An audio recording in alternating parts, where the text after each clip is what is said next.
Started. Thank you all. Well, is everybody ready? First? All right. Thank you all for being here to celebrate Black History Month and to remember what it is we celebrate. What are we celebrating? Because when I think about Black history in this country and in this state, celebrate is not the first word that comes to mind. In fact, I think of a lot of other words first. Missouri entered the Union as a slave state. We were the site of the Dred Scott case in 1857 when the Supreme Court issued an opinion that no black, free or slave, could claim U.S. citizenship and the rights and freedoms thereby guaranteed by the Constitution. Think about that. Less than 200 years ago, the highest court in the land ruled that Black Americans were not actually Americans.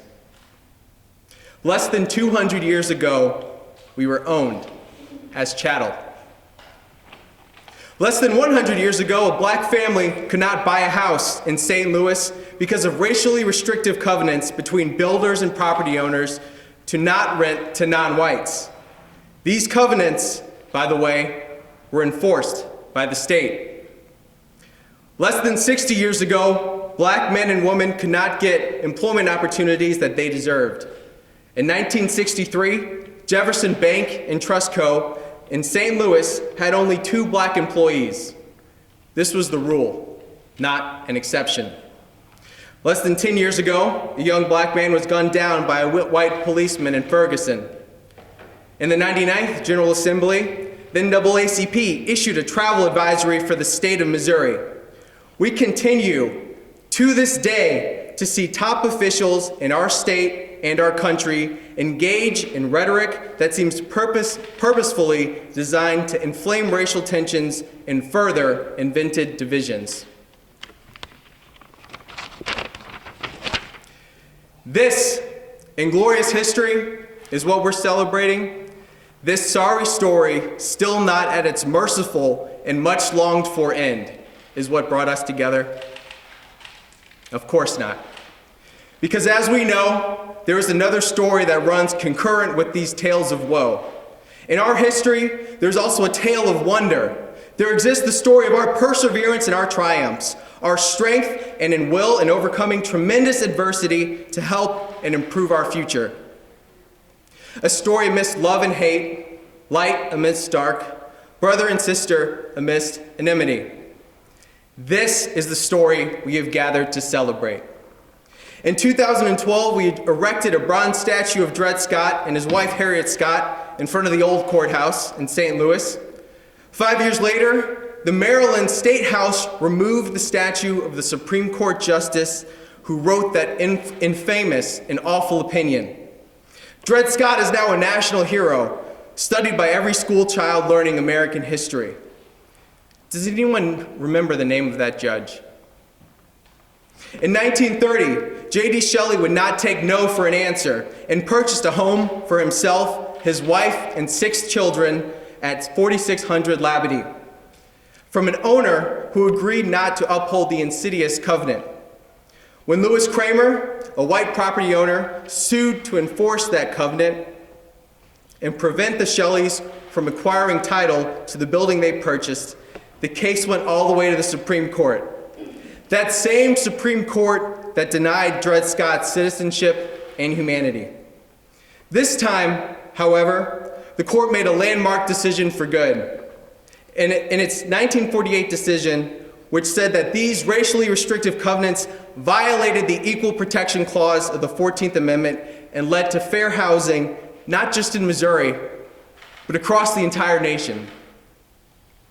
At the same time, St. Louis was also a hotbed of civil rights activity, one of the true birthplaces for the movement of equality in this country.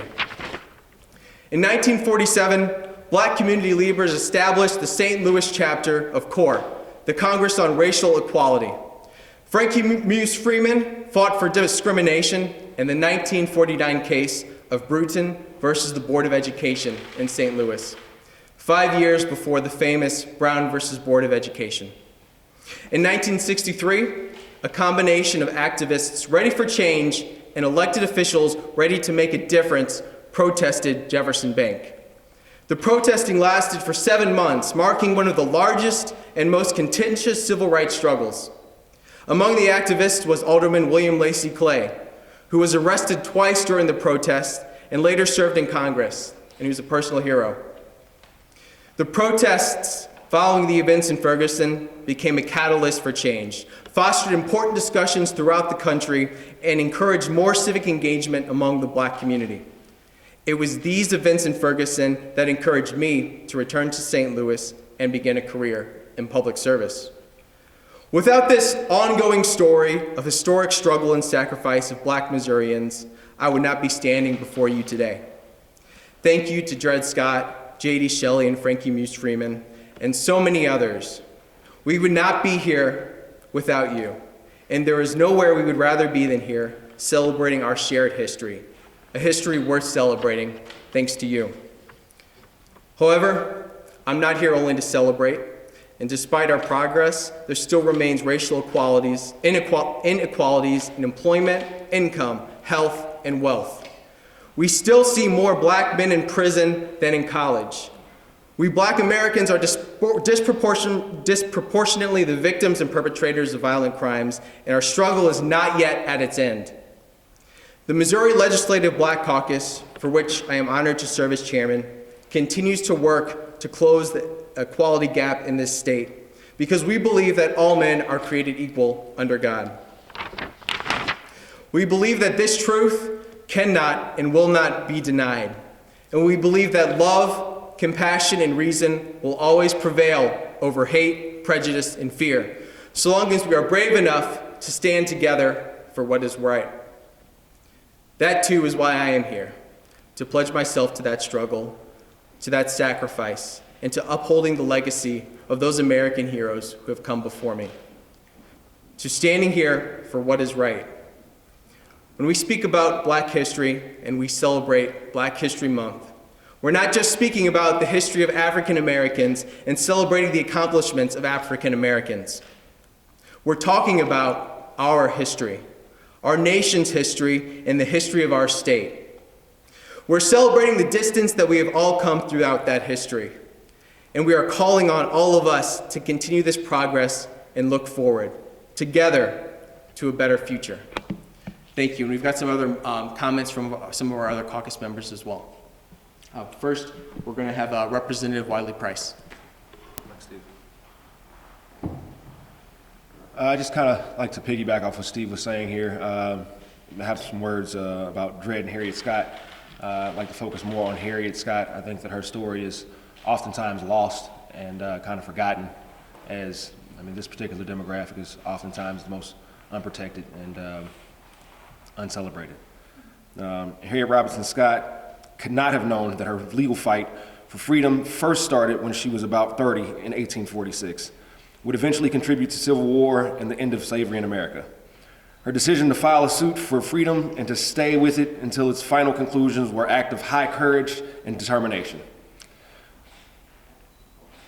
These traits would give strength to the long and difficult struggle for civil rights that Harriet Robinson Scott descendants would endure for almost 150 years prior to date.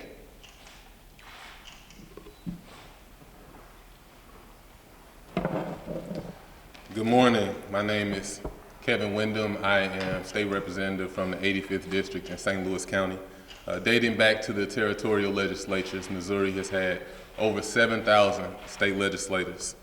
Of those 7,000, less than 140 have been African American or identified as Black, with the first being Walthall Moore. Representative Moore, elected in 1920 from St. Louis, was a profile in political courage and mental fortitude that Missourians still hold dear to this day, nearly 100 years later. Rep. Moore battled against Republicans and Democrats, but most importantly, he battled for education in the Black community. He reorganized or helped to reorganize Lincoln University or Lincoln Institute into Lincoln University and improved its funding. Representative Moore requested appropriations of $1 million and that was denied, but he did get $850,000 approved at that time, which equates to about $11 million today. After the redistricting of 1921, Representative Moore was drawn into the same district as Representative William Caulfield. Moore failed in his re-election bid in 1922, but regained a seat in 1924. As we approach the centennial of this groundbreaking election, I filed House Bill 1939. The purpose of House Bill 1939 is to memorialize Representative Moore by making his birthday, May 1st, a state holiday. Thank you. Good morning. I am Representative Lakeisha Bosley, St. Louis City, 79th District.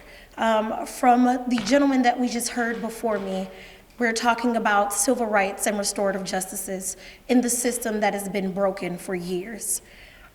When it comes to African American men being convicted wrongfully of crimes, we see that at a larger number. David Robinson, Ricky Kidd, Antoine Young, Lamar Johnson, Ryan Ferguson, George Allen, all of these men spent over 20 plus years in prison for a crime that they did not commit. House Bill 2361 is a bill of restorative justice. It gives them back that opportunity to restore their lives from which that moment that they were stolen. We need to give them those years, give them those moments, give them their opportunity to go back into the world with everything that was stolen from them in the beginning. If we're talking about appropriation, the whole system is guilty by association. This whole system within itself needs to be exfoliated. Thank you. All right, thank you all for coming up. If there are any questions, we'll take them now. If not, we'll wrap it up. All right. Have you talked to the speaker about any of these measures that you have advanced this morning?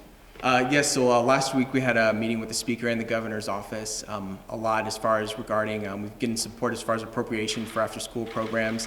You know, in the city of St. Louis, we've expressed our concerns regarding legislation dealing with gun violence in our state, and I expect we'll hear back from them early this week to see if we'll be able to get some of those bills referred to committee. Do you think you're going to reach out to get Republican help with any of these bills? Yeah, and actually, so with regards to the Dred Scott resolution, it passed out of the House 2 years ago. There were only 2 votes in opposition, so it got broad support in committee, and I'm hoping that we can get that one to the finish line this session. You're going to have co-sponsors from the Republicans, do you think? Yes, I believe so. Okay. All right, well, thank you all very much. Appreciate you coming up.